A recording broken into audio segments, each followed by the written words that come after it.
अब बात करेंगे राफेल घोटाले की। जी हां, राफेल घोटाले को लेकर कांग्रेस लगातार मोदी सरकार पर हमले करती रही है और इसी कड़ी में महाराष्ट्र के जो प्रवक्ता हैं अरुण सावंत, उनसे खास बातचीत के हमारे संवाददाता प्रदीप शर्मा ने।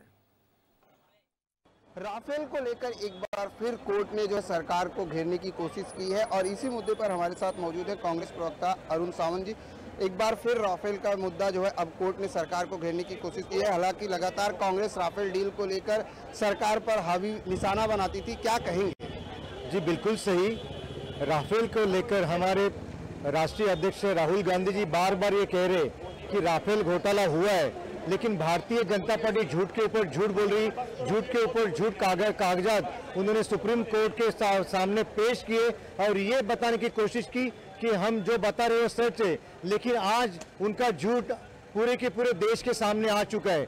आज नरेंद्र मोदी ने जो भी पेपर वहां पर सरकार की ओर से जो पेश किए थे वो सारे पेपर झूठे थे। ये आज सुप्रीम कोर्ट ने मान्य कर दिया है और भूषण हमारे जो ये जज थे भूषण जी, उन्होंने जो पेपर सबमिट किए वही पेपर सच्चे, वो असली पेपर है, ये आज सुप्रीम कोर्ट ने मान लिया है। इसका मतलब ये निकलता है कि सरकार ने जो पेपर मोदी के लिए, मोदी के कहने पर जो सुप्रीम कोर्ट को पेश किए थे वो सारे पेपर झूठ निकले और राफेल का घोटाला ये एक सच है, ये आज पूरे जनता के सामने खुलकर ये सच सामने आया है। और इसके आगे आने वाले कार्यकाल में हम लोग राफेल को मुद्दे के लेकर इस सरकार के ऊपर टूट के पड़ेंगे और इस सरकार को सत्ता से दूर भगाएंगे हम लोग। ये बात हम आपको आज कह रहे हैं। लोकसभा चुनाव बिल्कुल चरम पर है, प्रचार प्रसार जोर शोरों में है। ऐसे में बीजेपी ने अपना संकल्प पत्र जारी किया है, कांग्रेस ने घोषणा पत्र जारी किया है। बीजेपी ये कहती है कि कांग्रेस का घोषणा पत्र बिल्कुल झूठ है, राहुल गांधी कहां से लाएंगे 72,000। और वहीं अगर बात की जाए तो बीजेपी के संकल्प पत्र में 6,000 रुपए और राम मंदिर का मुद्दा फिर उठाया गया, क्या लगता है? देखिए, ये इनका जो घोषणा पत्र है ये तो सिर्फ घोषणा ही करते हर साल। पिछले 5 साल में इन्होंने घोषणा के अलावा किया है, किया क्या? राम मंदिर के मुद्दे के ऊपर वो पिछले 5 साल में कुछ भी नहीं कर सके, बेकारी के नाम पे वो कुछ नहीं कर सके और हमारा जो संकल्प पत्र है उसके ऊपर इन लोग झूठी बातें कह रहे। जैसे कि इन्होंने ये 72,000 के ऊपर प्रश्न चिन्ह उठाया। मैं आपको बताना चाहता हूँ कि इन्होंने माल्या ने जो पैसे लूटे हुए करोड़ रुपए उसको उन्होंने माफ किया, कर्जा माफ किया।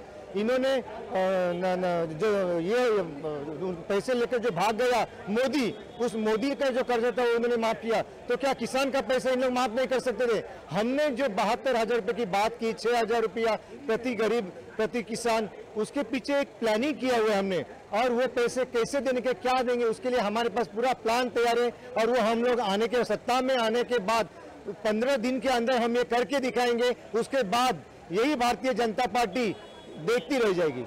उत्तर मुंबई की बात करें जहां पर आपको भी जिम्मेदारी दी गई है और यहां से उर्मिला मातोंडकर जी को उतारा गया है कैंडिडेट, क्या लगता है ये अभिनेता और राजनेता के बीच की लड़ाई में किस तरह का कांग्रेस यहां पर कन्विंसिंग कर रही, कैंपेनिंग चल रही है?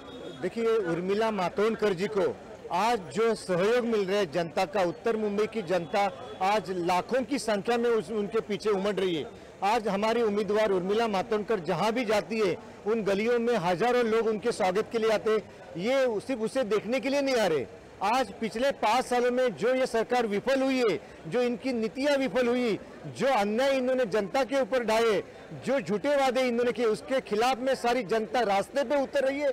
और आज पूरे रस्तों पे आज दिखाई दे रहा है कि कांग्रेस पार्टी को किस प्रकार से सहयोग मिल रहा है।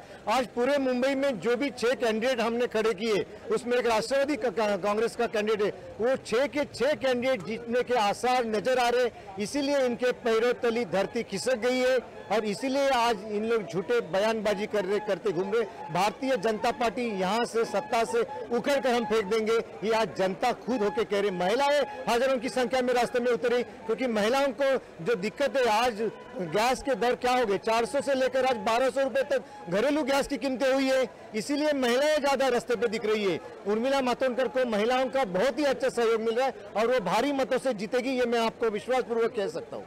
धन्यवाद हमसे बात करने के लिए। राफेल डील को लेकर सुप्रीम कोर्ट ने सरकार को घेरा है और जो पेपर सबमिट किए गए थे वो पूरी तरीके से अवैध करार दिए गए हैं। ऐसे में कांग्रेस का कहना है कि यही मुद्दा है और हम सरकार को लेकर, राफेल डील को लेकर सरकार को पूरी तरीके से घेरेंगे। और रही बात लोकसभा चुनाव को लेकर, दोनों ही पार्टियों की तरफ से तरह तरह के घोषणाबाजी की गई है, लेकिन जनता 2019 के सत्ता पर किसको बैठाती है ये तो आने वाला वक्त बताएगा। कैमरामैन देवानंद सिंह के साथ प्रदीप शर्मा, इन 24 न्यूज, मुंबई। तो चुनाव का मौसम है और वो चुनाव ही क्या जिसमें मुद्दों की बात ना हो।